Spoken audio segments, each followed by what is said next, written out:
So I'd like to introduce you to our teacher now. Vimalasara, or Valerie, as some of you may know her, is the new president of the Buddhist Recovery Network. She's the award-winning author of 8 books, including 8-Step Recovery, using the Buddhist teachings to overcome addiction. She's co-founder of the 8-Step Recovery meetings, which are now happening in 3 different continents. And she's also a facilitator, a coach, and a playwright. But I know her best as the director of the Vancouver Buddhist Center, a member of the Chiratana Order, and also a friend and a spiritual friend and teacher. So without further ado, I want to welcome you, Vimalasara. Thank you. Thank you, Robin, and thank you for coping with all the technical issues. I'm wondering if you can make me central on the screen. Thank you, and welcome to so many of you here on our inaugural launch. So firstly, we will begin with a short sit. So just becoming aware of where your body is right now and having an awareness of what your body is touching.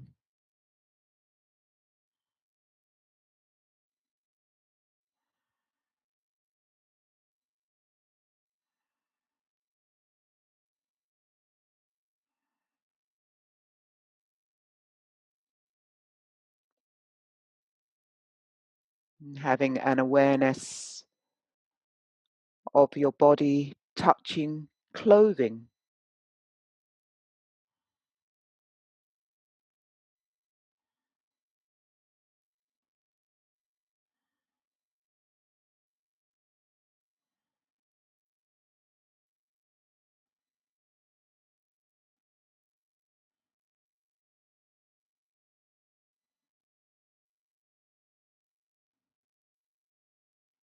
And having an awareness of your breathing touching the abdomen.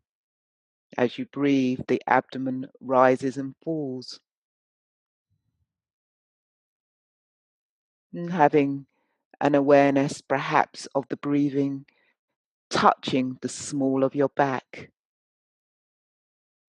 And if you're able to, having an awareness of the breathing touching your upper lip and inside the nostrils, and allowing the touch of breathing to soothe the body, to soothe the thoughts, to soothe heart-mind.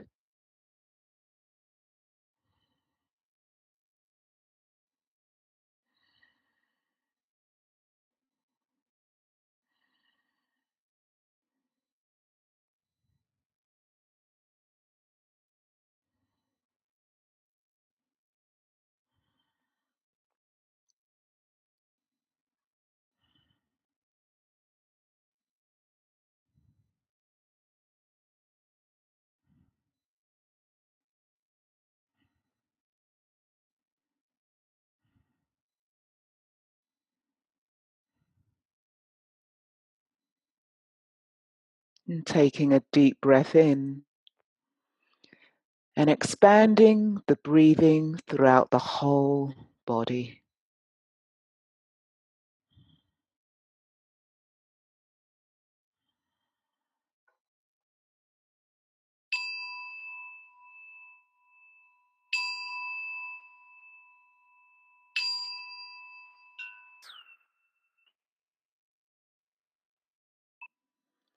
So welcome. It's amazing just how 3 or 4 minutes can just alter our state of being. And it's such a great reminder for myself, just realizing that actually sitting for just 3 or 4 minutes has a huge benefit. And I'm looking in the chat, and I just want to say it's just absolutely wonderful to see people from the States, from Europe. Yeah, it's wonderful. So thank you for attending. So my talk is themed Why Buddhist Recovery? Because often we hear, well, don't we have enough? Isn't 12-step recovery enough? And of course it is enough. And so I just really wanted to perhaps unpack this in the next 15 minutes. Why Buddhist recovery? So I wanted to read something from the co-founder of AA, Dr. Bob. He once wrote in a pamphlet, Spiritual Milestones, consider the 8-part program laid down in Buddhism: right view, right aim, right speech, right action, right living, right effort, right mindedness, and right contemplation. The Buddhist philosophy, as exemplified by these 8 points, could be literally adopted by AA as a substitute for or addition to the 12 steps. Here, Dr. Bob is pointing out that the Buddhist teachings show us a way to live our life authentically. The Buddha taught 2 things. The Buddha says, I teach only 2 things. I teach suffering and the end of suffering. And the explanation of this is in the Four Noble Truths. So those of us in a 12-step program if we can fully admit that we are powerless over our addictions, we will begin to understand the first noble truth, that there is suffering. It's unavoidable. And we'll begin to understand the second truth, the origins of suffering, from which is desiring and wanting. Yeah. It's really, really interesting how we can bring Buddhism and the 12 steps together. Also, if we can believe that a power greater than ourselves can restore us to sanity, we can begin to understand the third noble truth, that there is a cessation of suffering.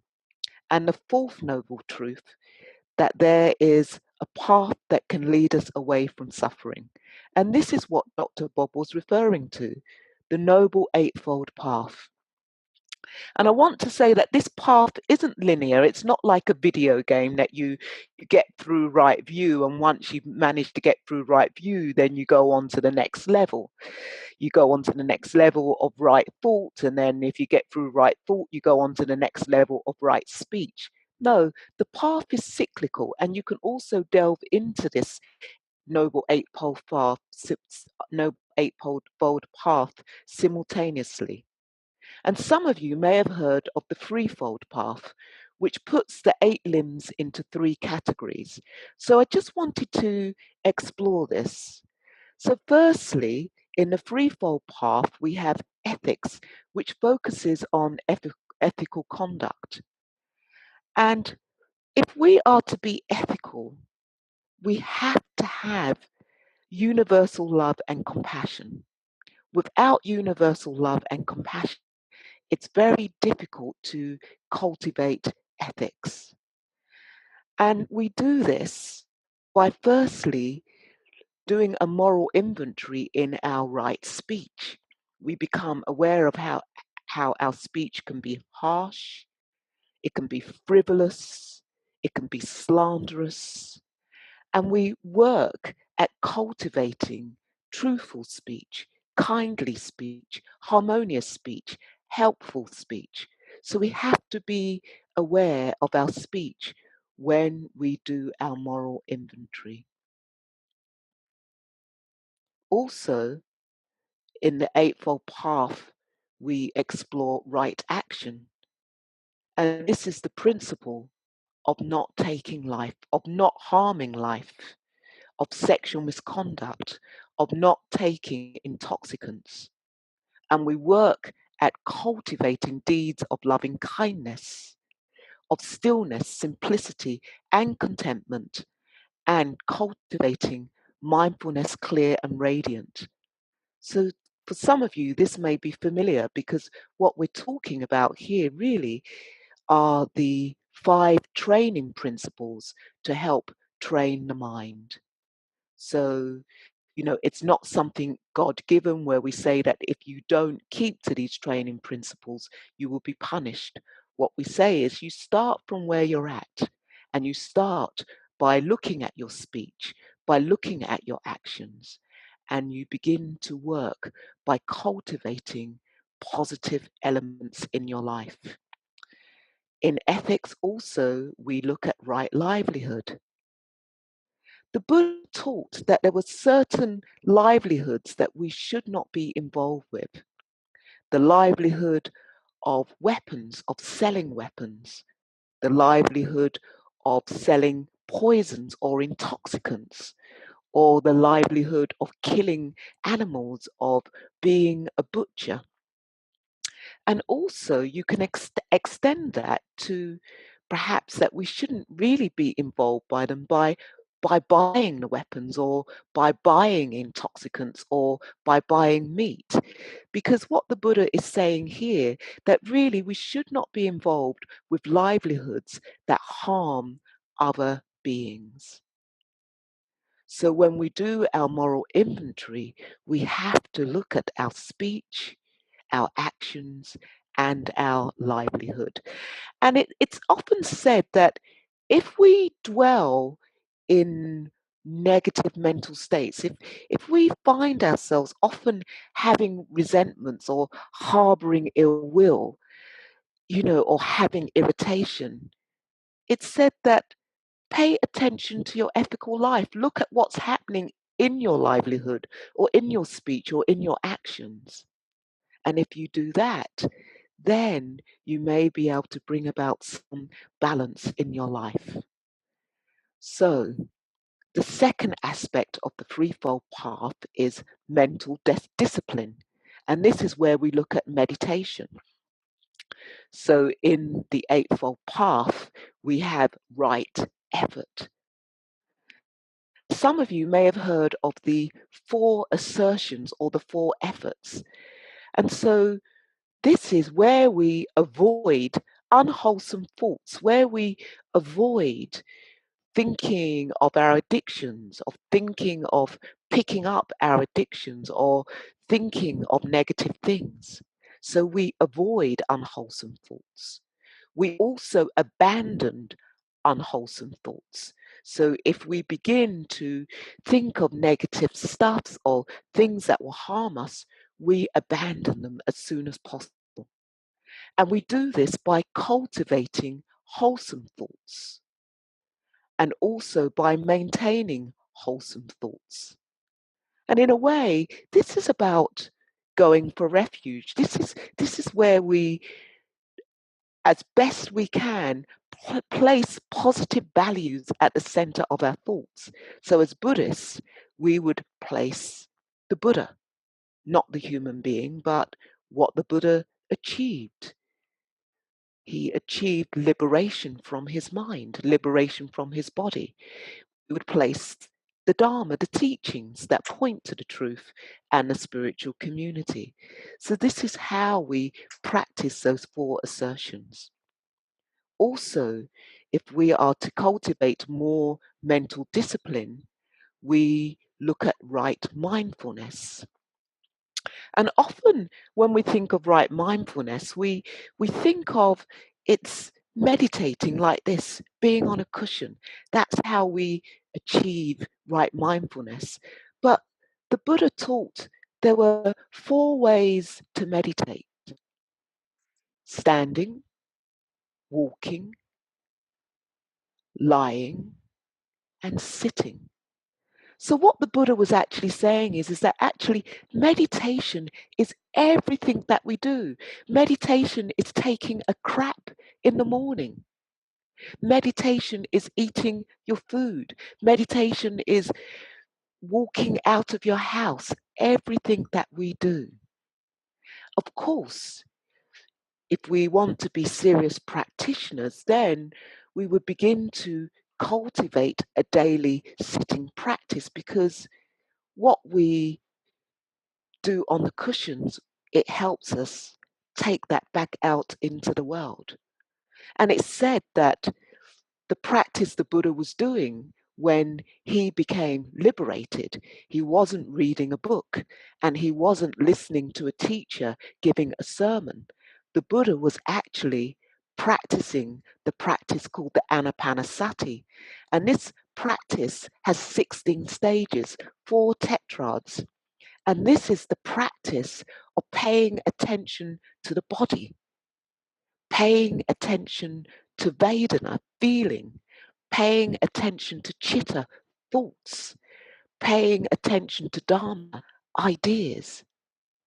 So what the Buddha was doing was breathing through the experience of his body, breathing through the experience of feeling and sensation, breathing through the experience of thoughts, of dharmas, of ideas.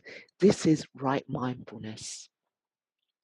We also have right concentration under mental discipline. So if we are able to cultivate right mindfulness, we will have the fruits of this. And the fruits of this can be seen as concentrated states in the mind, sometimes called dhyanas. So if we're fortunate, we could move into the first dhyana of access concentration, where we would be free of the five hindrances,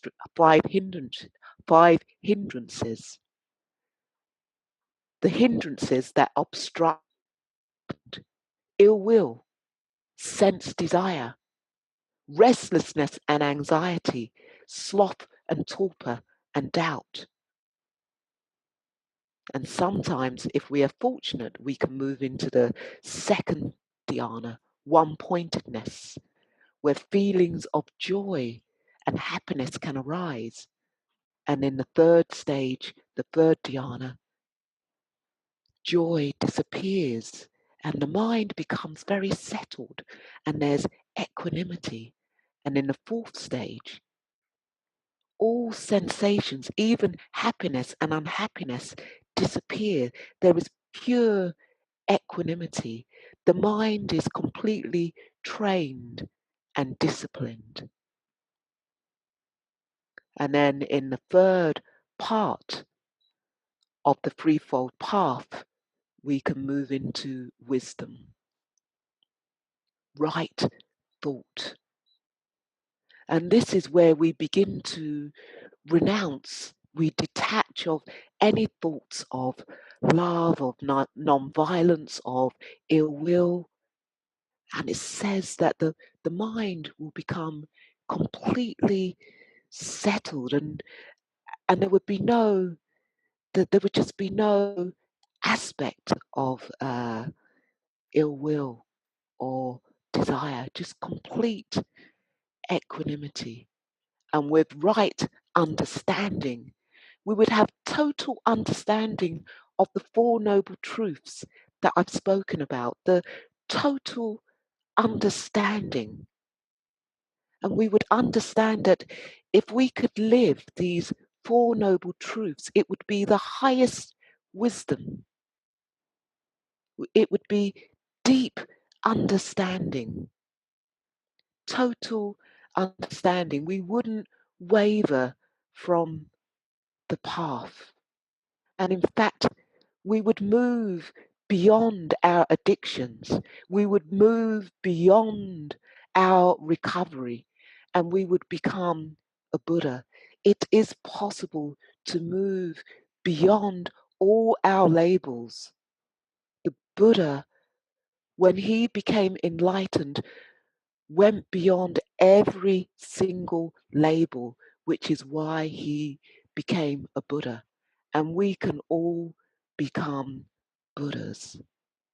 This is why Buddhist recovery can complement your 12-step recovery wholeheartedly, or Buddhist recovery can be an alternative to your 12-step recovery. And this is what Dr. Bob was telling us when he said that the Buddhist philosophy, as exemplified by these 8 points, by the Noble Eightfold Path, could be literally adopted by AA as a substitute for or addition to the 12 steps. So we're coming to an end. So again, becoming aware of breathing, becoming aware of the breath, touching the small of your back, touching the abdomen, rising and falling, aware of breathing in and out through your nostrils, and allowing the touch of breathing to soothe the body, to soothe your thoughts, to soothe your mind, to soothe your heart.